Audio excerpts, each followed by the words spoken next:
Hey guys, hope you're well. Now that it's post-election, was busy with a lot of coverage. Want to give you some very key ZDT Zero Dark Tony updates. A lot of stuff been floating around the internet, most of it which is true if you've seen it on various Reddit forums and other things.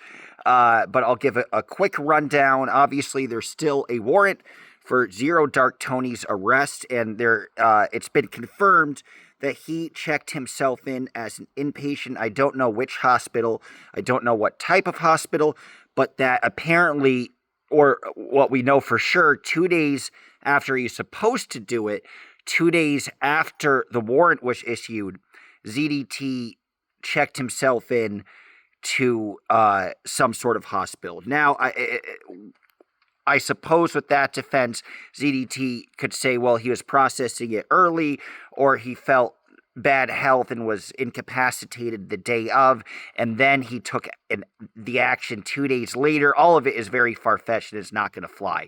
But that's the argument that ZDT is going to make, that his health was incapacitated, he was not able to show up because of that, and that he perhaps was already undergoing these health issues, and it might have taken an extra day to process that he was there. But again, it's him trying to make this claim, and it's him at this point without any attorney because Spindell left.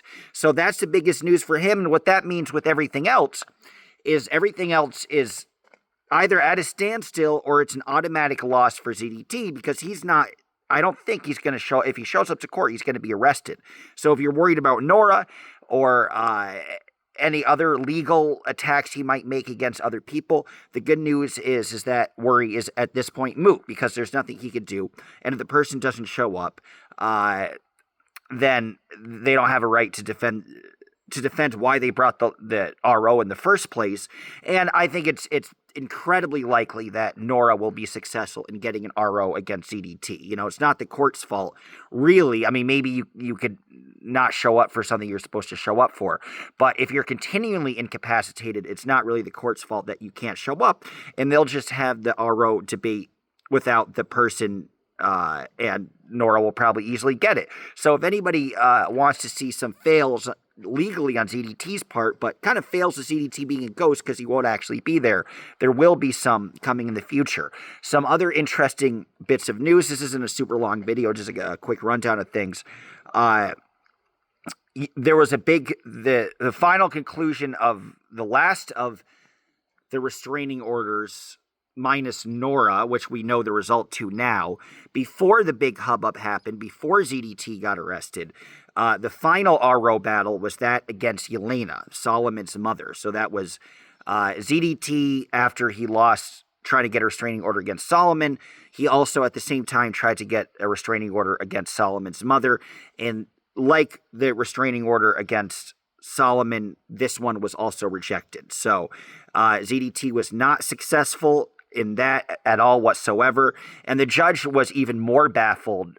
I mean, he was baffled initially with ZDT getting this RO, but the judge was even more baffled when it was ZDT against Yelena, because at least there was some sort of mutual conversation, some mutual exchange, some back and forth, some understanding of this is a battle in the media, whatever it might be, but Yelena had nothing to do with this. So the judge was very quick to deny that. And then finally, there has been two hearings about fee hearings, about paying back the fees. And that was half successful and half not successful, which is not too surprising. So in terms of the Yelena one, getting fees for that was rejected. And essentially, or that was accepted, the Solomon one was rejected. So the Yelena one, the judge granted the fee request from David Weber asking for fees from Stephen Tamer, ZDT's attorney.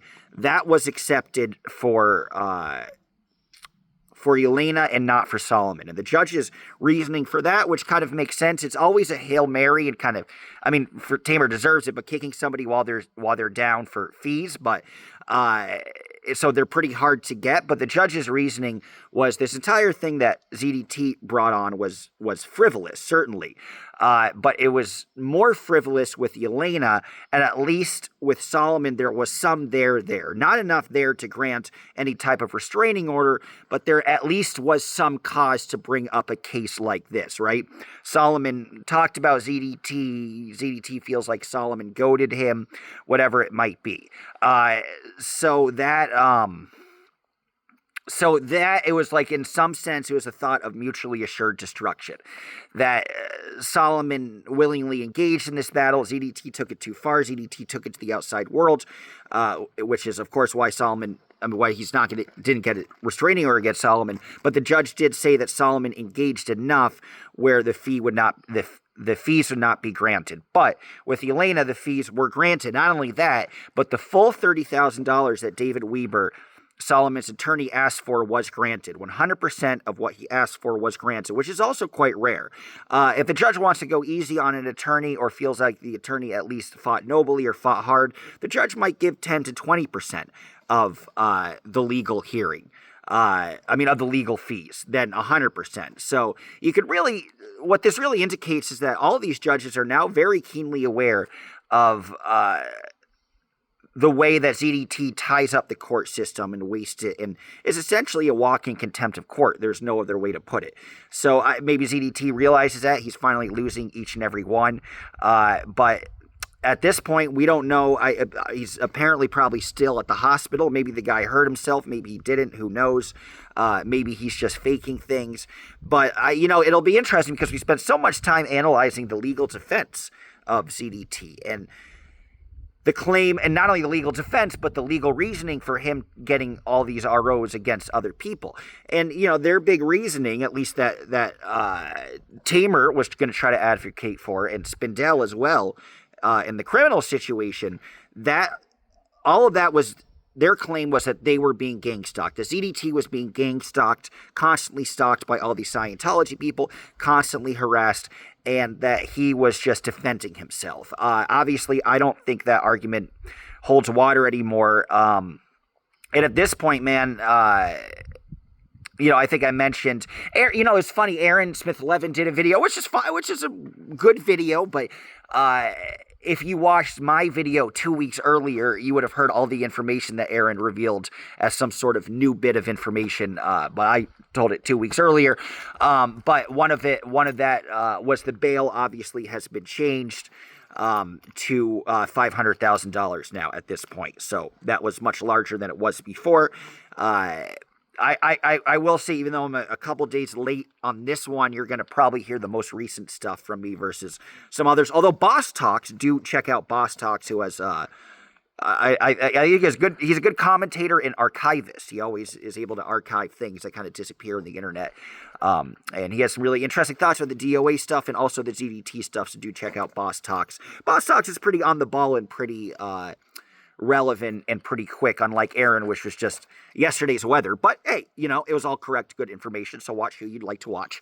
And then other than that, everything's at a standstill. I was figuring I'd fly out for some ZDT trial, but I don't think that's happening anytime soon. So yeah, there's not a ton happening in LA in that regard. Well, DOA. There still isn't a trial for DOA. He does not have a trial date, so obviously I will fly out for that. We'll slowly drift because I'm going to cover the Aaron Spencer murder trial out near Little Rock, Arkansas. I'm going to cover the Texas primary in March, which should be interesting. And then, of course, I'll already be pretty west, so I think I'll just meander, stay stationed in Los Angeles for a while so I could be closer to a lot of the Scientology stuff. Thank you for the new subscribers. Probably not watching this, but thank you for the new subscribers who subscribe to all the political content. I think I got like 700 new subscribers, which, considering I'm a small channel, is not bad at all. So it's been nice to have some of the stuff grow aside from Scientology, because there's only so much you could talk about, right? And it's like a tinderbox, and you don't want to say the wrong thing about somebody because their group will get mad and yada, yada, yada, yada. But, it's important stuff to cover, so I will still keep covering the Scientology stuff, but also some other topics as well. But thank you for following me in both. I appreciate it. Take care.